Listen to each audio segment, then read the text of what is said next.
नमस्कार, मैं मुकेश कुमार। आप देख रहे हैं बवाल दर्पण। आज हम अभी पहुंच चुके हैं मुजफ्फरपुर जिलाधिकारी समाहरणालय के धरना स्थल पर।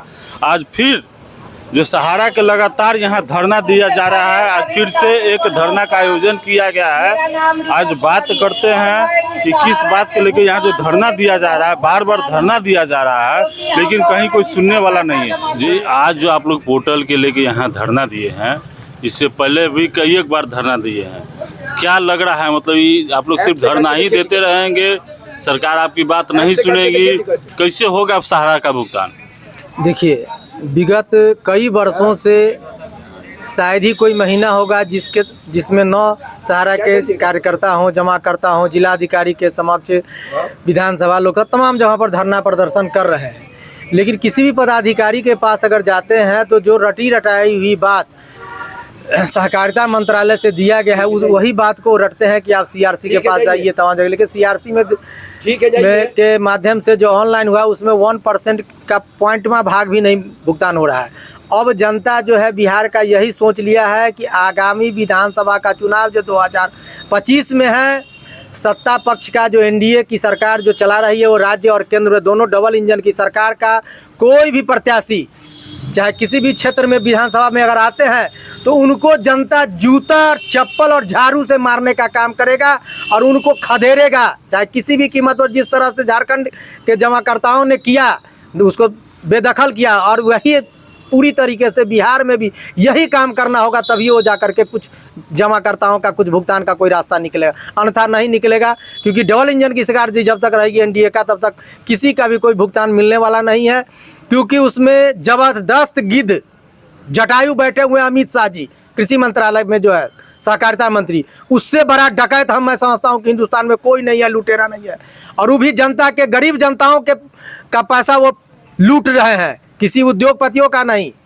आप अभी कह रहे हैं कि जूता, चप्पल, झाड़ू निकाल के मारेंगे, तो ये तो कानून का उल्लंघन हो जाएगा। कानून का जब आंदोलन, वो तो एक केस भी बन सकता है। सुनिए, आंदोलन जब होता है ना, जनता जब उग्र होता है तो कुछ भी करता है, मरता क्या नहीं करता। खुद सरकार उसका रही है सब करने पर। अब सबसे बड़ी बात है कि हम दर बदर की ठोकरें 5 साल 10 साल से खा रहे हैं, 5 साल से भटक रहे हैं, जिला अधिकारी तमाम जगहों पर खा रहे हैं।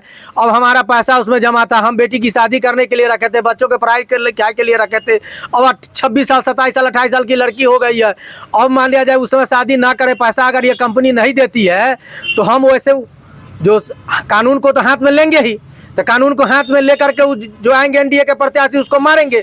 उसमें क्या होगा? जेल होगा, मर्डर होगा। मर जाएंगे तो समझेंगे कि साला सांसारिक माया से तो मुक्ति मिल गई। तो लोग मरने के समय में क्या करेगा? कुछ भी करेगा। जी, परिचय? मेरा नाम मनोज गायघाट से।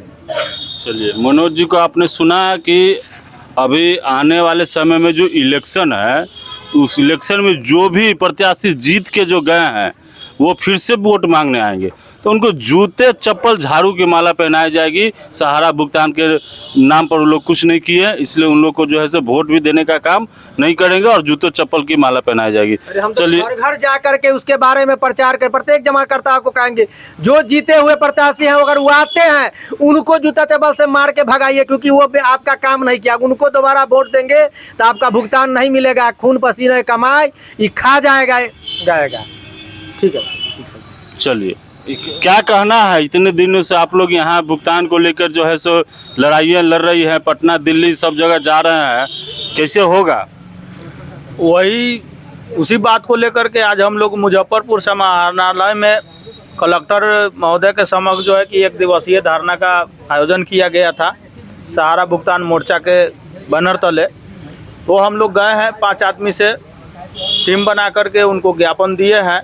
तो वही बात है, आप वहाँ जाइए तो वहाँ जाइए तो वहाँ जाइए। अब ये लोग पोर्टल का जो है कि रास्ता दिखा रहे हैं, यानी सहारा इंडिया भुगतान के मामले में कंपनी ने और इनके जो कर्ता धर्ता है कंपनी के, जितना कानून का उल्लंघन किया है, शायद ही देश के इतिहास में कोई इतना कानून का उल्लंघन किया होगा।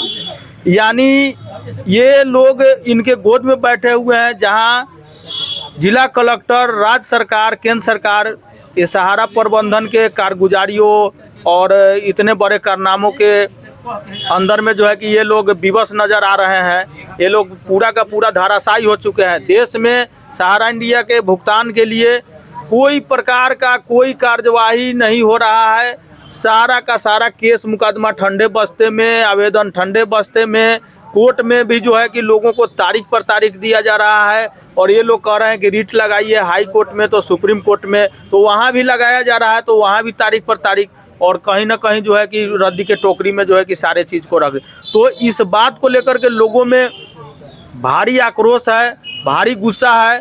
चूँकि ये पूरे देश के करोड़ों लोगों का मामला है, तो आक्रोश इतना बढ़ गया है कि जहाँ भी जनप्रतिनिधि अगर मिल जाते हैं गांव में, कस्बों में वोट मांगने के लिए आते हैं, तो जनता जो है कि उनको इस बार जो है कि इतना बेइज्जत करेगी, इतना बेइज्जत करेगी कि लाठी, डंडे, जूते, पत्थर जो है कि बरसाने का काम करेगी। क्योंकि ये लोग इसी का जो है कि भाषा समझते हैं। ये लोग आवेदन का, गुहार का, पीड़ित का, परेशानी का कोई भाषा नहीं समझने वाले हैं। जितने भी सरकार में बैठे लोग हैं, सब के सब जो है कि गिद्ध का पैदाइशी हो गए हैं और जनता के परेशानी से उनको कोई मतलब नहीं है। तो हम लोग बार बार आवाज़ उठा रहे हैं, सरकारों तक पहुंचा रहे हैं कि हमारे परेशानी को समझा जाए, लोगों के दुख दर्द को समझा जाए। क्योंकि ये आम जो है कि पब्लिक का पैसा है और कंपनी के साथ में आप लोग आते जाते थे।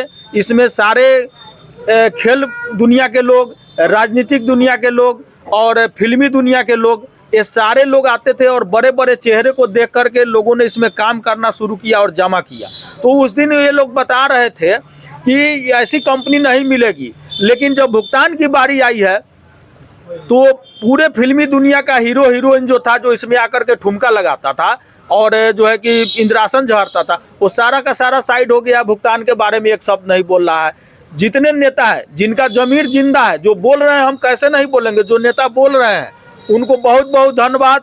उनका लंबी आयु हो, उनको जश मिले, उनको हमेशा कुर्सी बरकरार रहे। लेकिन जो लोग सहारा इंडिया भुगतान के मामला पर अपना चुप्पी साधे हुए हैं, उनका वंश विनाश निश्चित है।